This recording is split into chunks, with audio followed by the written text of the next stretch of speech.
नमस्कार, मैं हूं राजीव और आप देख रहे हैं आपकी खबर। उत्तर प्रदेश में विधानसभा के चुनाव की जैसे ही घोषणा हुई, वैसे ही एक वर्ग पूरी तरीके से सक्रिय हो गया। और सबसे बड़ी बात यह है कि जिस तरीके से जो व्यवहार रहा, जैसे उत्तर प्रदेश में चुनाव ना हो रहे हों और क्या हो गया। अगर हम कुछ जगहों की बात करेंगे कि जैसे ही चुनाव की घोषणा हुई, वहाँ से लेकर और उसके बाद में जब घोषणा हो गई, प्रत्याशी जीत गए और जहां समाजवादी पार्टी का प्रत्याशी जीता, इस तरीके से एक उपद्रव का माहौल बना दिया गया। और ये तब है जब ऐसी सरकार सत्ता में फिर से रिपीट हुई है, जिसने पहले भी इस बात की चेतावनी दी थी कि कानून का राज स्थापित होना चाहिए। लेकिन पता नहीं क्यों कुछ लोगों को ये बात समझ में नहीं आती। वह कानून का राज नहीं स्थापित करना चाहते हैं, अपने को कानून से ऊपर समझते हैं। अगर डुमरियागंज की बात कर लें, जो कि सिद्धार्थनगर डिस्ट्रिक्ट में आता है, चुनाव जीतने के बाद सपा के प्रत्याशी के समर्थकों द्वारा जिस तरीके से उपद्रव किया गया, एक धार्मिक स्थल पर तोड़फोड़ की गई और आरोप यह भी लग रहे हैं, जो वीडियो वायरल किया गया उसमें आरोप यह भी लगा है कि पाकिस्तान जिंदाबाद के नारे लगाए गए। यही हाल कई और जगहों पे हुआ, जिसमें से गोंडा भी शामिल रहा। गोंडा सदर में पाकिस्तान जिंदाबाद के सपा के समर्थकों द्वारा नारा लगाया गया और बजरंग दल द्वारा इस मामले में एक शिकायत दर्ज कराते हुए एफआईआर भी दर्ज कराई गई। मामला ये नहीं है, सवाल इस बात का नहीं है कि एफआईआर दर्ज हुई, अपनी मानसिकता को इस तरीके से सपा क्यों रख रही है, क्यों नहीं अपने इस तरीके से बिगड़े लोगों पर लगाम लगा पा रही है। और अखिलेश यादव बार बार जिस तरीके से भाषा का इस्तेमाल करते रहे, इसका खामियाजा उनको चुनाव में भुगतना पड़ा। यही नहीं, मुख्तार अंसारी के बेटे जिस तरीके से भाषा का इस्तेमाल किया कि हिसाब किताब होगा, अब्बास अंसारी, यह मामला भी काफ़ी वायरल हुआ और उसका खामियाजा भी सपा ने भुगता। वहाँ तो अब्बास अंसारी जीत गए, लेकिन सबसे बड़ी बात यह है कि जो प्रत्याशी जीत कर आ रहा है, विधायक हो रहा है, क्या इतनी सेंसिटिविटी नहीं होती है कि वह अपने समर्थकों को बता सके कि कानून के दायरे में विधायक भी आता है? क्या विधायक कानून से ऊपर हो जाता है? और जगह जगह बात होती है, पाकिस्तान जिंदाबाद के नारे लगने लगते हैं, धार्मिक उन्माद फैलाया जाने लगता है। क्या कानून का राज स्थापित नहीं होना चाहिए? कानून का राज स्थापित करने में क्या विधायकों की भूमिका नहीं होनी चाहिए? क्या वह किसी भी पार्टी के हों? क्या किसी एक ही पार्टी ने इस बात का ठेका तो ले नहीं रखा है कि नहीं, कानून का राज स्थापित करना उन्हीं का काम है? क्यों नहीं सपा अपने लोगों को समझा पाती है? सबसे बड़ी बात यह है कि चुनाव की घोषणा होने के बाद जिस तरीके से कैंडिडेट्स को डिसाइड किया गया, बार बार ऐसे लोगों को डिसाइड किया गया जिसमें से कुछ जीत कर भी चले आए। हालांकि ये समीकरण पर निर्भर करता है कि कहाँ पे किसकी जीत होती है, जिसकी जहाँ पे वोटर्स ऐसे सपोर्टर्स होते हैं जो अपने विधायक को लाइक करते हैं, जो ऐसी ही भाषा बोलते हैं जो उनके सपोर्टर चाहते हैं। क्या आप इसी तरीके का प्रदेश स्थापित करना चाहते हैं? इसका खामियाजा तो जनता भुगतती है। इस बात का सभी को अंदाजा होना चाहिए कि अगर प्रदेश का नाम खराब होगा तो बार बार जो सवाल उठाए जाते हैं, बेरोजगारी का मुद्दा उठाया जाता है, कहाँ से रोजगार आएगा? कौन लाएगा रोजगार? जब स्थितियां इस तरीके से पैदा कर दी जाएंगी कि यहाँ पे कोई भी इन्वेस्टमेंट करेगा ही नहीं, तो किस बात का रोजगार आएगा? कब तक रोना रोते रहेंगे? कब तक ठीकरा फोड़ते रहेंगे? कब तक प्रदेश का खजाना खाली करते रहेंगे? ये तो सभी की जिम्मेदारी होनी चाहिए थी, लेकिन इस बात को नहीं समझ में आता है। बात ये समझ में आती है कि हर चीज का ठीकरा एक पार्टी पर फोड़ दिया जाए और अपने लोगों को, जो अति उत्साही हैं, सपा किससे लड़ रही है? सपा के मेन टारगेट पे भाजपा थी।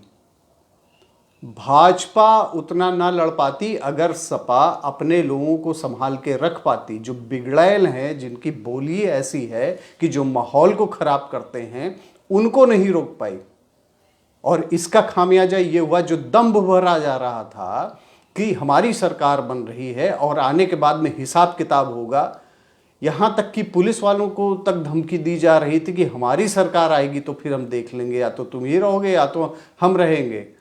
इस तरीके की भाषा शैली का इस्तेमाल करते हुए अपना जो कैरेक्टर था वह जग जाहिर कर दिया। लेकिन सपा के द्वारा ऐसे लोगों पर रोक नहीं लगाई गई, ऐसे लोगों को और बढ़ावा दिया जाता रहा, जिसका खामियाजा ये हुआ कि सरकार नहीं बनी। केवल डेवलपमेंट की बात नहीं, कब तक आप सजोबाग दिखाएंगे? बार बार कहने पे समाजवादी पार्टी के द्वारा भी वही बातें कही गई कि हम बिजली फ्री देंगे, बेरोजगारी जो है खत्म करेंगे। जब सरकार में थे तो कितनी बेरोजगारी खत्म कर दी, कुछ क्षेत्रों को छोड़ दें अगर तो कहाँ के लोगों को रोजगार मिल गया था। करप्शन, हर मामले में करप्शन था, तो पहले तो आप विश्वास वो पैदा करते।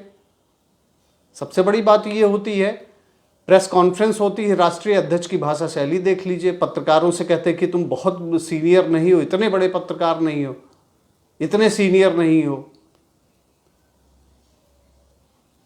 राष्ट्रीय अध्यक्ष जी 5 साल जो आपकी सरकार रही वो आपके पूर्ववर्ती राष्ट्रीय अध्यक्ष आपके पिताजी के द्वारा जो काम किए गए थे, जो सपा को बनाया गया था, उस कारण से सरकार आई थी, उसको आपको रिटेन करना चाहिए था। अगर उसी को आप बनाए रखते तो आज ये नौबत ना आती। प्रदेश का माहौल खराब करने की पूरी कोशिश की जाती है। आखिर में प्रदेश को बनाने में क्या सत्ता पक्ष विपक्ष दोनों की भूमिका होती है। अगर कोई व्यक्ति, आज कितनी भयावह स्थिति कि उत्तर प्रदेश का आदमी जाके दूसरी जगह रोजगार के लिए भटक रहा है, वहाँ जाके सारे लोग इंजीनियर ही नहीं हो जाते हैं। मुंबई में जितने लोग काम कर रहे हैं, सूरत में काम कर रहे हैं, सारे लोग इंजीनियर ही नहीं हो गए। ऐसी क्यों स्थितियाँ नहीं पैदा की गई कि रोजगार यहाँ पे लगे? जब तक करप्शन रहेगा और जब तक स्थितियाँ ऐसी नहीं होंगी, यहाँ का माहौल नहीं सही होगा। नोटिफिकेशन जारी होने के बाद ही क्राइम रेट कितना ज़्यादा बढ़ गया, हर जगह जो है क्राइम होने लगे। जैसे ही सरकार का शिकंजा कसना कम हुआ, सरकार चुनाव में लग गई, वैसे ही जो भी अराजक तत्व थे वो भी अपने काम पे लग गए। हालांकि सरकार का गठन अभी नहीं हुआ, लेकिन उसके पहले ही जो संकेत मिल रहे हैं, और ध्यान भी देना चाहिए, जो बेरोजगारी का मुद्दा है ये बहुत बड़ा मुद्दा है। जिस तरीके से सरकार संकेत दे रही है उससे तो लग रहा है कि इस पर कोई काम किया जाएगा। जो छुट्टा पशु थे उस पर भी जो संकेत आ रहे हैं उसमें भी कहा जा रहा है कि हाँ कुछ काम किया जाएगा। लेकिन सबसे बड़ी चीज़ है कि माहौल खराब करने की कोशिश जो भी करे उससे निपटना, बहुत ही सख्ती के साथ निपटना बहुत ज़रूरी है। और यूपी पुलिस ने बहुत अच्छा काम किया है कि जहाँ जहाँ भी इस तरीके से शिकायतें आई हैं उस पर बहुत ही कड़ा एक्शन लिया गया। और कड़ा एक्शन जब तक नहीं लिया जाएगा तो इस तरीके से जो बेलगाम हो चुके हैं, जो कानून को कुछ नहीं समझते हैं, उनको इस भाषा में ही समझाना होगा जो उनकी समझ में आता है। जैसा कि डुमरियागंज में हुआ, जैसे ही पुलिस सख्त हुई अब, और पैरामिलिट्री फोर्स भी वहाँ पे जैसा कि बताया जा रहा है कि लगा दी गई है, कुछ गिरफ्तारियाँ भी हुई हैं। और योगी मॉडल जो आया था, जो ऐसे नुकसान करने वालों से जो भरपाई का, रिकवरी का जो एक बना था योगी मॉडल पूरे देश में जो लागू करने की बात हो रही थी, उसके आते ही एक तरफ तो आप कहते हैं कि बेरोजगार हैं, बेरोजगारी बहुत ज़्यादा है, एक तरफ जो है आप इस तरीके से उपद्रव करते हैं। तो ऐसे उपद्रवियों के साथ निपटने का और क्या तरीका हो सकता है? सख्ती बरतनी ही पड़ेगी। जब सख्ती बरती जाएगी तो उसके बाद में कहेंगे कि उत्पीड़न हो रहा है। तो सरकार के आने पे सबसे बड़ा चैलेंज है कि कानून व्यवस्था के ही जो बदौलत सरकार आई थी, खराब कानून व्यवस्था जो समाजवादी पार्टी की थी, उसी को देखते हुए फिर भाजपा को लोगों ने अपना मैंडेट दिया था और वही सबसे बड़ा मैंडेट फिर से रिपीट हुई है गवर्नमेंट। और सबसे बड़ी बात है कि बुलडोजर स्थापित हो गया एक ब्रांड के रूप में। जब तक उत्तर प्रदेश में ऐसे जो तत्व हैं जो कानून से अपने को ऊपर समझते हैं, उन पर लगाम इसी तरीके से सरकार लगाएगी। सरकार की मजबूरी है, सरकार को लगाना भी पड़ेगा। सरकार को जहां एक तरफ से डेवलपमेंट करना है, दूसरी तरफ से ऐसे अराजक तत्वों से भी निपटना पड़ेगा। गोंडा में भी इस तरीके से एक वीडियो वायरल किया गया था जिसमें बताया गया था कि पाकिस्तान जिंदाबाद के नारे सपा के समर्थकों के द्वारा लगाए गए, उसमें भी एफआईआर दर्ज है, बजरंग दल के द्वारा एफआईआर दर्ज कराई गई। ऐसे ही जहां भी अराजकता की बात आई है वो क्यों नहीं सपा के मुखिया अपने लोगों पर लगाम लगाते हैं।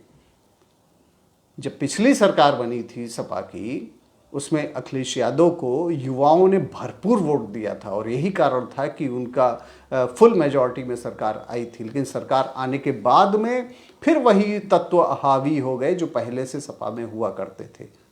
अखिलेश यादव से प्रदेश के बहुत ज़्यादा लोगों को उम्मीदें थी, खास करके युवाओं को बड़ी उम्मीदें थी कि एक युवा मुख्यमंत्री मिला था तो उसमें लोगों को काफ़ी सारी सहूलतें मिलेंगी। लेकिन ऐसा कोई क्षेत्र नहीं बचा जहां पे करप्शन ना किया गया हो, जिसका खामियाजा आज भुगत भी रहे। एक बार 47 सीट आई और एक बार 100 से ऊपर थोड़ी सी आ गई। लेकिन अगर सही से मैनेजमेंट और हुआ होता तो हो सकता था, जिस तरीके से लोगों में सपा के प्रति आक्रोश था कुछ लोगों को छोड़ के, क्योंकि कुछ लोग तो यही चाहते हैं कि 2 से अगर 3 बैठ के बाइक पे चल रहे हैं तो उनको बोले नहीं कोई।